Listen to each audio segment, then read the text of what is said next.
नमस्कार, SPT news में आपका स्वागत है। पेश है राजस्थान की बड़ी खबरें।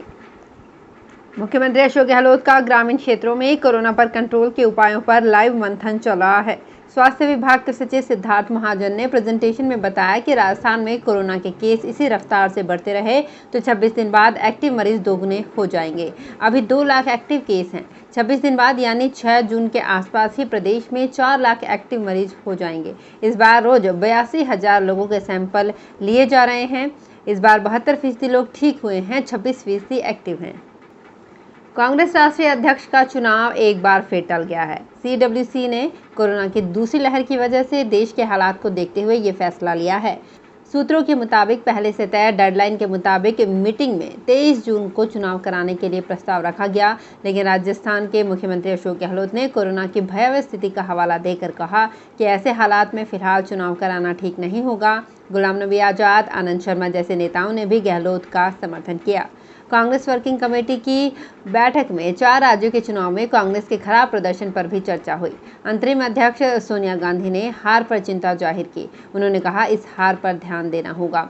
अगर सच्चाई से मुंह फेरा तो सही सबक नहीं मिलेगा। उन्होंने कहा कि मैं एक ग्रुप बनाना चाहती हूं जो इस हार के हर पहलू पर विचार करेगा। हमें ये समझना होगा कि केरल और असम में क्यों हारे, बंगाल में हमारे हाथ कुछ भी क्यों नहीं लगा। ये कड़वे अध्याय हैं, लेकिन हम सच का सामना नहीं करेंगे और सही तथ्यों को नज़रअंदाज करेंगे तो सही सबक हासिल नहीं कर पाएंगे।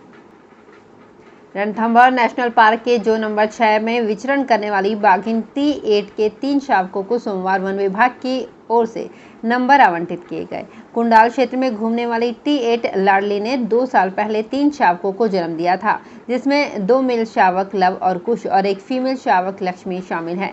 सहायक वन संरक्षक संजीव शर्मा ने बताया कि बाघिन T8 के फीमेल शावक लक्ष्मी को T127, मेल शावक लव को T128 और मेल शावक कुश को T129 नंबर दिया गया है। बाघिन T8 और इसके तीनों शावक जो नंबर 6 के नाका राजबाग के कुंडाल वन क्षेत्र में विचरण करते हैं और अक्सर पर्यटकों को अपनी अटखेलियों से आकर्षित करते रहते हैं। फिलहाल पर्यटन से गुलजार रहने वाले पार्क में सन्नाटा पसरा हुआ है। जिले में कोरोना को दस्तक दिए 13 महीने हो गए हैं। दूसरी लहर ज्यादा खतरनाक साबित हो रही है। बढ़ते संक्रमण के साथ आर्थिक गतिविधियां थमने से लोगों पर दोहरी मार पड़ रही है। ऐसे में बीमारी के साथ अन्य समस्याओं के चलते जिलेवासी डिप्रेशन और फोबिया के शिकार हो रहे हैं। जिला चिकित्सालय के मनोचिकित्सकों के पास मरीजों का आंकड़ा 25% तक बढ़ गया है, लेकिन कोविड में ड्यूटी के कारण अलग से लोगों की मानसिक स्थिति का इलाज भी संभव नहीं हो पा रहा है।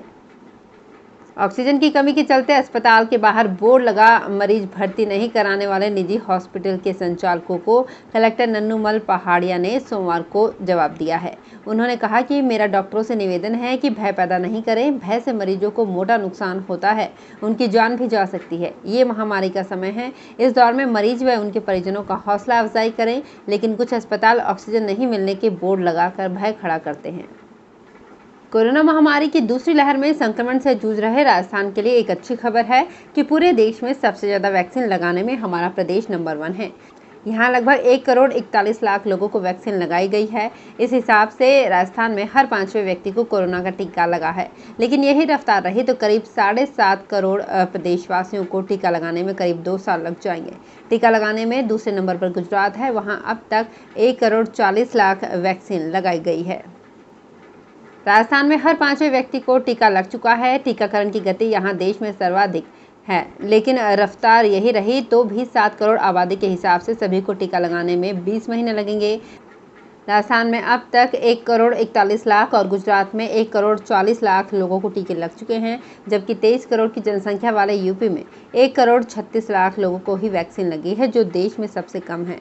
वहाँ अब तक हर 16वें व्यक्ति तक वैक्सीन पहुँच पाई है। सीकर में संक्रमण काल में सवारियों को लेकर जा रही रोडवेज के पहिए आज थम गए।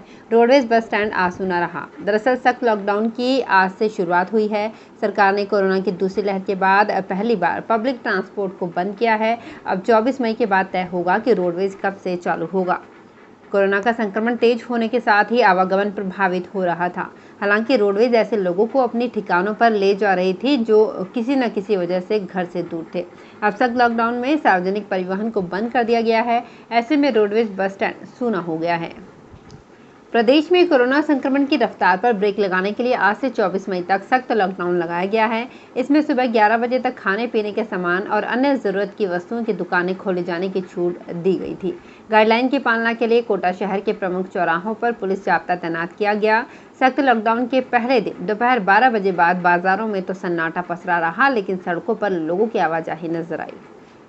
जोधपुर सांसद केंद्रीय जल शक्ति मंत्री गजेंद्र सिंह शेखावत ने सोमवार को अपनी पत्नी नौनत कंवर के साथ कोरोना सुरक्षा कवच हासिल किया। उन्होंने जोधपुर एम्स में कोवैक्सीन की प्रथम डोज लगवाई। इस दौरान एम्स के चिकित्सकों से वैक्सीनेशन के बारे में फीडबैक लिया।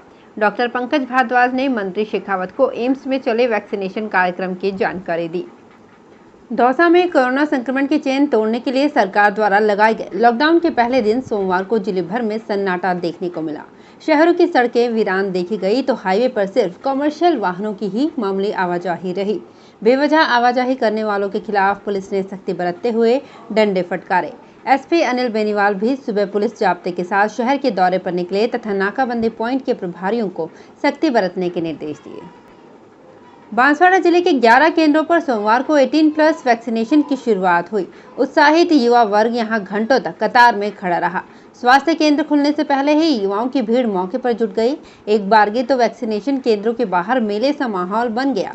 स्वास्थ्य केंद्रों के बाहर आकर डॉक्टर्स बार बार सोशल डिस्टेंसिंग बनाए रखने की अपील करते रहे, लेकिन जोश के आगे यहां किसी को भी महामारी के कायदों का होश नहीं रहा।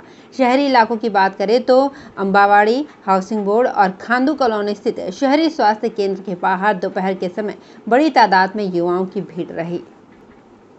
नागौर में कोरोना महामारी के बढ़ते प्रकोप के बीच जिले में 18+ आयु वर्ग वालों के लिए वैक्सीनेशन की जिले में आज सोमवार से शुरुआत हो गई है। 22 सेंटर्स पर टीकाकरण शुरू कर दिया गया है। पहले दिन सिर्फ माध्यमिक स्तर के शिक्षक, डिस्कॉम कर्मी, बैंक कर्मी व मीडिया कर्मियों के ही वैक्सीन लगाई जा रही है। इसके अलावा अन्य विभागों के कर्मचारियों का टीकाकरण बाद में किया जाएगा। पाली में गंभीर मरीजों की जान बचाने के लिए बांगड़ अस्पताल में 37 वेंटिलेटर की व्यवस्था है, लेकिन स्थिति ये है कि ये वेंटिलेटर गंभीर मरीजों के काम नहीं आ रहे हैं, क्योंकि वेंटिलेटर बांगड़ अस्पताल में महज 2 चिकित्सक की देखरेख में ही चलाया जाता है। उनमें से एक कोरोना पॉजिटिव हो गए हैं। ऐसे में अब अस्पताल में एक निश्चेतक चिकित्सक ही इन दिनों सेवाएं दे रहे हैं। ऐसी स्थिति में एक चिकित्सक के सहारे सभी वेंटिलेटर को संचालित नहीं किया जा सकता। अलवर में बनने वाले मेडिकल कॉलेज को 12 बीघा जमीन की और जरूरत पड़ेगी। पहले 18 बीघा जमीन आवंटित हो चुकी है। पहले से आवंटित जमीन को बढ़ाने के लिए सोमवार को कलेक्टर नन्नूमल पहाड़िया सहित कई अधिकारियों ने मौका देखा। जल्दी ही इस जमीन को फाइनल कर मेडिकल कॉलेज का नक्शा बदला जा सकता है। कुछ दिन पहले 18 बीघा जमीन की पैमाइश की गई थी। तो फिलहाल इस बुलेटिन में इतना ही। फिर हाजिर होंगे कुछ और बड़ी खबरों के साथ। SBT न्यूज के वीडियो देखने के लिए हमारे चैनल को सब्सक्राइब करें और नोटिफिकेशन पाने के लिए बेल आइकन को प्रेस करें।